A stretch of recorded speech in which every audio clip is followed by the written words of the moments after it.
वालेकुम dear students. तो आज के इस लेक्चर में हम स्टार्ट कर रहे हैं एक्सरसाइज 11.2। तो इसके आज मैं दो क्वेश्चंस करवाऊंगी बच्चों। बहुत ही आसान क्वेश्चंस हैं, सिंपल से फार्मूलाज लगाने हैं। जस्ट हमने अरिथमेटिक मीन फाइंड करना है। कोई भी नंबर है, जैसे ये एक्स है, इसका अरिथमेटिक मीन क्या होगा, एक्स बार से इसको डिनोट करेंगे। सम ऑफ एक्स, एक्स की जितनी वैल्यूज़ हैं इन सब का सम डिवाइडेड बाय जितनी वैल्यूज़ हैं टोटल नंबर ऑफ वैल्यूज़ पे डिवाइड करेंगे। तो इस तरह ये हम इसका अरिथमेटिक मीन फाइंड कर लेंगे। तो इस पहले पार्ट में भी अरिथमेटिक मीन ही फाइंड करना है और ये एक्स की वैल्यू दी गई है। तो एक्स बार यानी कि ये हमने फाइंड करना है, ये क्या होगा, sum of x divided by total number of values. तो एक्स की इन तमाम वैल्यूज़ का हम सम करेंगे। यहाँ पे लिखेंगे 2 + 4 + 6 + 8, फिर 10 है और फिर लास्ट पे 12 है, divided by total number of values. ये कितनी है, 1 2 3 4 5 6 है, तो इसको हम 6 पे डिवाइड कर देंगे इस तरह से। अब ऊपर वाली जब इन तमाम वैल्यूज़ को ऐड करें तो इसका ऐड करने से आंसर आएगा 42 डिवाइडेड बाय 6, और 6 7 ज़ार होता है 42। तो अरिथमेटिक मीन जिसको हम बार से डिनोट करते हैं, इसका आंसर आ जाएगा 7। तो ये इसका आंसर होगा। नेक्स्ट पार्ट 2 करते हैं। नेक्स्ट पार्ट नंबर 2 है। पहले में ये एक्स दिया गया था, वाई अब दिया गया है। इससे कोई फ़र्क नहीं पड़ता, वैल्यू जो भी दी जाए, एक्स हो, वाई हो, जी हो, जिस फॉर्म में भी हो, वो जो फार्मूला वही रहता है। अब वाई है तो मतलब हमने वाई बार फाइंड करना है, और वाई बार क्या होगा, sum of y divided by total number of values. Y की इन तमाम वैल्यूज़ का सम और फिर टोटल नंबर ऑफ वैल्यूज़ पे इसको डिवाइड कर देंगे। तो यहाँ पे इन सब का सम करते हैं। 3 + 4 -1, फिर +7 -8 -5 और +0। ये माइनस में थे तो प्लस माइनस वो माइनस ही रहने हैं, उनका साइन चेंज नहीं करना। Divided by total number of values 1 2 3 4 5 6 7 है, तो यहाँ पे हम इसको 7 से डिवाइड कर देंगे। अब ऊपर वाली जब इन तमाम वैल्यूज़ को ऐड सब्ट्रैक्ट करेंगे तो आंसर 0 आएगा। 0 को 7 पे डिवाइड करें तो इसका आंसर भी 0 आता है। तो इसका मतलब ये जो डाटा दिया गया था, इसका अरिथमेटिक मीन कितना है, इसका अरिथमेटिक मीन 0 है। पार्ट नंबर 3 है बच्चों। अब इसमें जी दिया गया है, इसका अरिथमेटिक मीन फाइंड करना है। तो जी बार से डिनोट करेंगे sum of G divided by total number of values.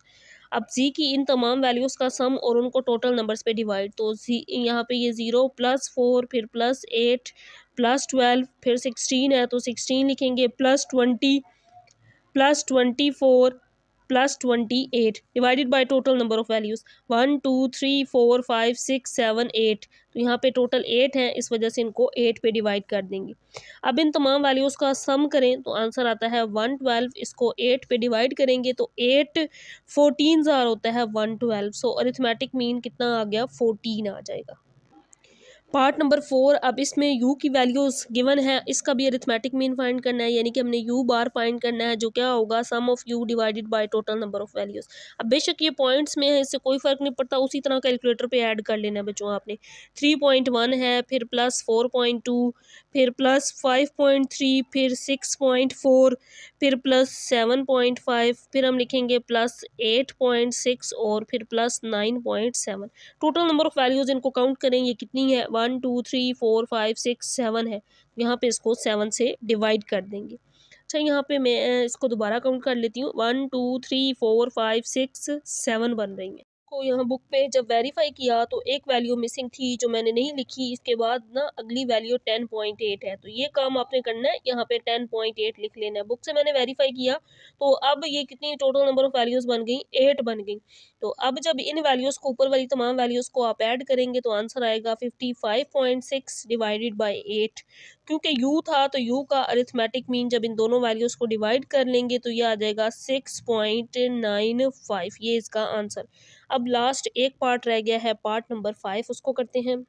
तो नेक्स्ट बच्चों पार्ट नंबर 5 है। ये v = गिवन था, ये अब 5 ही सिर्फ दिया गया, और कितने टाइम है, ये 8 टाइम है। तो हमने v बार जो फाइंड करना है वो sum of v divided by total number of values. इन तमाम वैल्यूज़ का सम करेंगे तो ये, यानी कि आपने 5 को कितनी दफ़ा लिख लेना है, 8 टाइम, 4 दफ़ा मैंने लिख लिया। ये देखें 5 6 7, और ये मैंने 8 टाइम 5 को ऐड कर लिया क्योंकि टोटल 8 थे, इस वजह से डिवाइडेड बाय 8 करेंगे। और जब इन सबको ऐड करेंगे 8 टाइम तो ये 40 आएगा, और 8 5 आर 40। तो इसका जो आंसर है ये भी 5 ही आ जाएगा, यानी कि इसके अंदर अरिथमेटिक मीन 5 होगा। बहुत ही सिंपल सा क्वेश्चन था। नेक्स्ट हम क्वेश्चन नंबर 2 को सोल्व कर लेते हैं। इसके बाद नेक्स्ट है जी क्वेश्चन नंबर 2 जो बहुत ही आसान क्वेश्चन है। पहले इसकी स्टेटमेंट को समझते हैं फिर इसको हल करते हैं। स्कोर मेड बाय 2 बैट्समैन ए और बी, दो बैट्समैन है, ये ए के सारे स्कोर हैं, ये बी के सारे स्कोर हैं दिए गए हैं। अरिथमेटिक मीन फाइंड करें दोनों का, ए का और बी का। हम दोनों का अरिथमेटिक मीन फाइंड करेंगे। फार्मूला आपको पता है, ए का क्या होगा, sum of a divided by total number of values, जो ए के अंदर टोटल नंबर ऑफ वैल्यूज है। इसी तरह बी का फाइंड करेंगे। And who is better run getter, और किसने कौन सा जो है बेटर, वो अच्छा रन गेटर है, अच्छे स्कोर बना रहा है। तो हमने दोनों की एवरेज भी चेक करनी है। तो पहले हम इसको बच्चों सॉल्व करेंगे फॉर ए के लिए। यहाँ से मैं इसका सोल्यूशन, बाकी तो ये सारा डाटा आपके पास क्वेश्चन के अंदर होगा। ए के लिए फाइंड करते हैं, तो यानी कि ए का अरिथमेटिक मीन, तो एक्स के साथ मैंने छोटा सा ए लिख दिया। इसका मतलब हमने अब यहाँ पे ए की वैल्यूज़ को sum of x divided by total number of values. तो ये ए का जो डाटा है, इस तमाम डाटा को बच्चों आप जब सम करेंगे, तो मैं लिख नहीं रही, डायरेक्ट सम करके मैंने आंसर लिख दिया 480। टोटल नंबर ऑफ वैल्यूज़ 1 2 3 4 5 6 7 8 9 10 है ये। तो 0 0 से कैंसल आउट, बाकी कितना रह जाएगा 48, यानी कि इसका जो एवरेज स्कोर है ए के लिए 48 आ गया।